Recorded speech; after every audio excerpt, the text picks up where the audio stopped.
আসসালামু আলাইকুম রহমতুল্লাহ। যশোরের যশ, খেজুরের রস। ঐতিহ্যবাহী আমাদের এই যশোর জেলার খেজুরের রস এবং গুড়ের জন্য বিখ্যাত।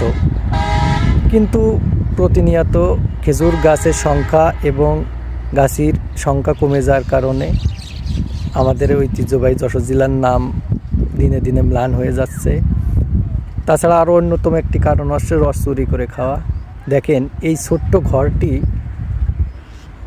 একটি গাছের থাকার জন্য সারাদিন এই রাস্তার পাশের গাছগুলো কাটে এবং যাতে করে রস চুরি করে না নিয়ে যায়, সেই কারণে এই গাছই কনকনে শীত উপেক্ষা করে এই ছোট্ট ঘরটিতে রাত্রি যাপন করে, শুধুমাত্র যাতে রস চুরি না হয় সেটা দেখার জন্য। দেখেন কি কনকনে ঠান্ডায় এই রস চুরি হওয়ার পর এখানে থাকে।